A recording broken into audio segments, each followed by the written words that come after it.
drinking alcohol can be dangerous, and drinking caffeine can be dangerous. But for some people, that's simply not enough. So what happens when you mix these two substances? A lot of people do it. Coffee for breakfast, beer for lunch, and vodka Red Bull for dinner. Some people even think that caffeine helps them sober up. But probably not many of these people stop to think about the risks associated with mixing these two substances. In this video, I want to take a closer look at what happens when you mix alcohol and caffeine. And look, if you're an adult, drink whatever you want, I won't tell you what to do. I just think that you should know all the information so you could make an informed decision. And just a heads up, a lot of the research I went through focused on energy drinks specifically, which means that there are other chemicals at play apart from caffeine. Energy drinks often also contain taurine, for example. So just keep that in mind. Okay, people love numbers, so let's start with some numbers. As I said earlier, a lot of the studies focused on energy drinks specifically, and specifically on college students who mix alcohol and energy drinks. Probably because mixing these two is pretty common among college students, so it's kind of like the low-hanging fruit of research. And the numbers are pretty high. One study found that 57% of women and 50% of men mix alcohol and caffeine when at a party. And so these students deliberately plan for this, and they drink over 3 energy drinks per night, which is crazy. Another study done in Italy found pretty similar results, and that is that about 50% of students regularly mixed alcohol with caffeine. And although the number is a bit lower in Turkey, which is nothing that you'd probably expect because Turkey is a Muslim country and Muslims don't really drink, still the numbers were pretty high. I think it was like 37% of students who mixed energy drinks with alcohol. And not only that, but people or students who mix energy drinks with alcohol tend to drink more compared to people who don't mix. And students who mix alcohol with energy drinks also seem to drink more frequently. So more and more often. And the people who mix these two also struggle more from alcohol-related problems such as health problems, addiction, or alcohol-related problematic behavior such as driving under influence or irregular sex. And this video was supposed to focus on caffeine and alcohol, but to be fair, it seems that most studies just focus on college students and energy drinks. So we just have more data for this group of people than for any other group. And you might be thinking, only irresponsible people do this, why would anyone do this? But what about Coke? Coke is often mixed with rum, and I know people who drank a huge quantity of red wine with Coke. And I guess most of you are familiar with Cuba Libre. And while Coke has about a third of the caffeine that energy drinks have, it's definitely not negligible, especially if you drink a lot. If you compared Coca-Cola and energy drinks such as Red Bull or Monster, Coca-Cola has about 10.6 milligrams of caffeine per 100 milliliters, while the energy drinks have 32 milligrams per 100 milliliters. And some people don't think twice about ordering Irish coffee, which is, I think, whiskey and coffee, or espresso martini, or even Jager bombs. And what even is a Jager bomb? What is a Jager bomb?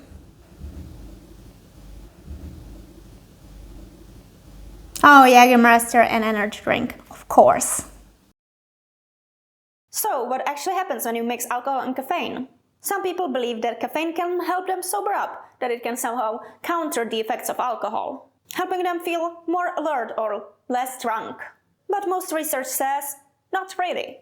Some studies found that mixing these two substances did not have any significant effect on subjective feelings such as depression, anxiety, or drunkenness. But this finding is pretty inconsistent, as I found a lot of studies that said that people actually reported feeling less drunk after drinking caffeine. But regardless, their blood alcohol levels remained the same and they still underperformed in tasks that were designed to test their memory, their attention, and their speech or spatial awareness. So caffeine gave them confidence, but not necessarily competence. And this is potentially a very dangerous combination. Physiologically, not much difference.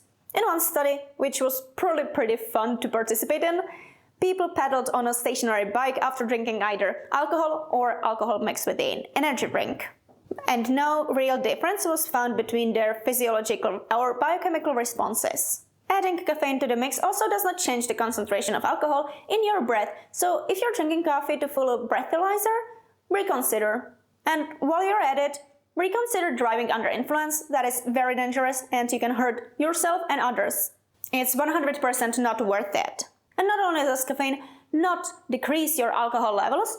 It actually kind of increases your alcohol levels, and not in the sense that you'd just have higher levels from the same amount, but people who mix these two substances tend to drink more, so overall your alcohol levels are higher, if you know what I mean. Energy drinks seem to increase the desire to drink more, which explains the longer and heavier drinking sessions when you mix these two. And while people suggest that this might be due to personality traits, like high risk-seeking personalities would mix these two, or having a plan to get drunk also involves drinking caffeine to counter it, it might not be this simple. Caffeine also made mice drink more, and I don't think mice really plan to get hammered. And while we're at it, alcohol was also able to reduce the anxiogenic effects of caffeine, but caffeine was not able to reverse the negative effects of alcohol. So if caffeine makes you anxious, drinking alcohol can probably help you with that, but just don't do it. It's a bad idea, but it could, in theory, help you, but not in practice. Not in practice. So bottom line, caffeine can help you drink more, but it's usually not worth it because of the risks that we'll go through in the risk section of this video. But before that, let's take a quick look at biology. What's going on in your body when you mix these two? Caffeine is absorbed quite quickly in humans, and about 99% of it is absorbed in the first 45 minutes after ingesting it.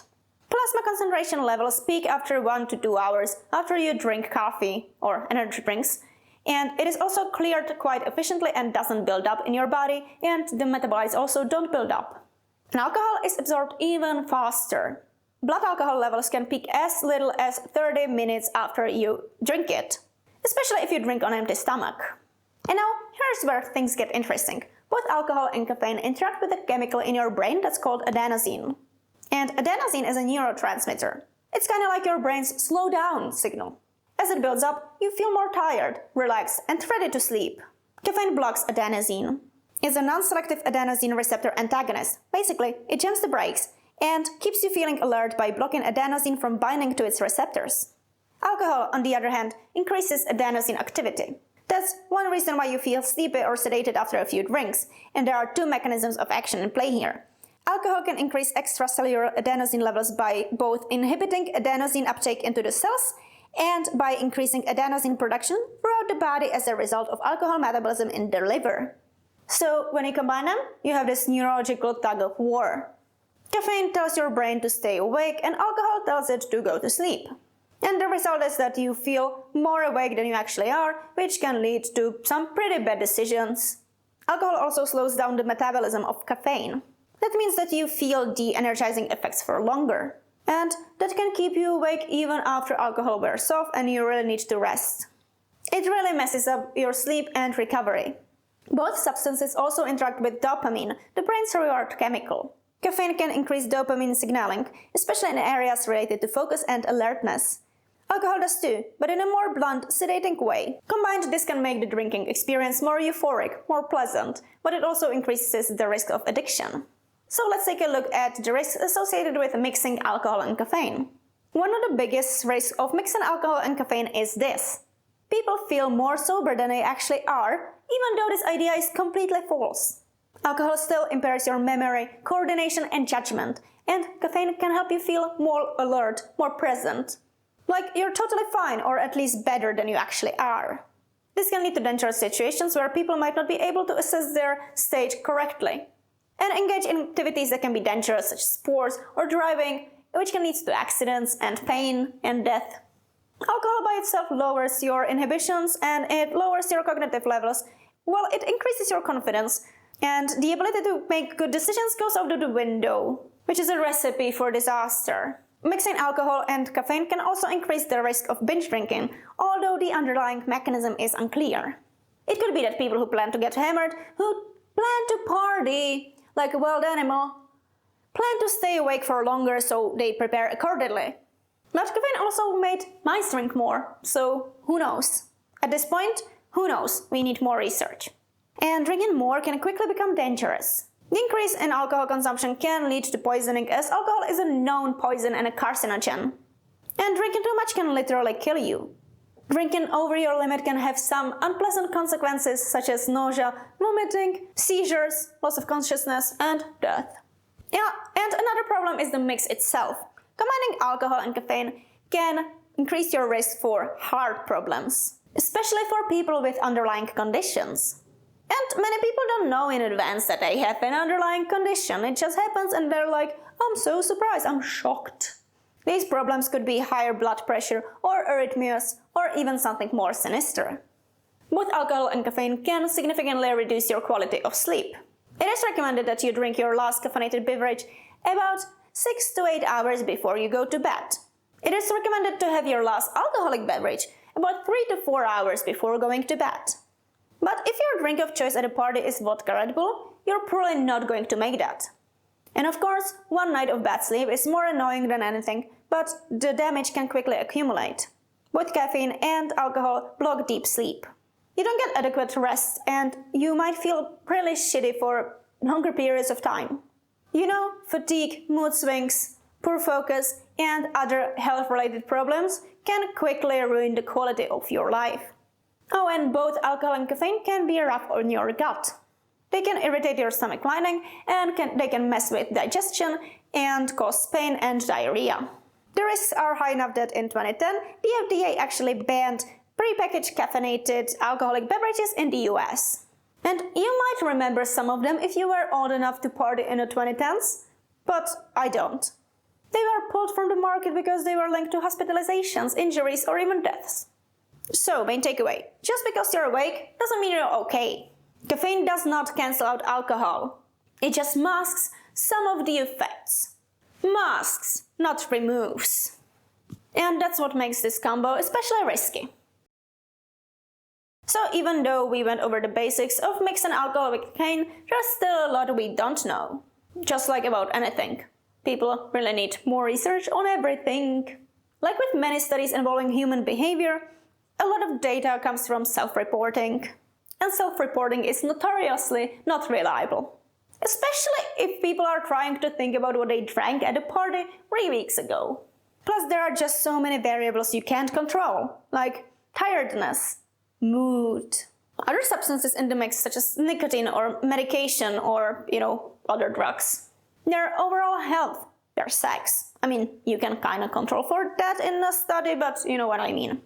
Their risk tolerance, their personality, individual biochemical markers that we don't really know much about. And of course, there are ethical limitations. Just because we could probably control some of these doesn't mean that we should. And also, most of the research out there focuses on energy drinks. I mean, there is some research on coffee specifically, but less than energy drinks. It's not just that they don't exist, but relatively, there's fewer of them. And I found a lot of recipe books, Welcome Coffee, a cocktail with 10 layers, which sounds fun, but not what I was looking for. And it's also important to remember that correlation is not causation. Just because people who drink energy drinks tend to drink more alcohol doesn't mean that caffeine made them drink more alcohol. There could be other hidden variables we don't know about. And yeah, speaking from personal experience, mixing alcohol and caffeine can be fun. It did help me stay up for longer and party harder. I don't think that's necessarily a good thing, and I'm glad I don't do that anymore. But I'm not here to tell you how to live your life. If you're an adult, do whatever, just make informed decisions and don't drive under influence, but do whatever, that doesn't hurt other people. And if you're interested in playing mobile games, you could try my game. It's called Mushroom Match and it's available on both Android and iOS. So thanks for watching, see you next time!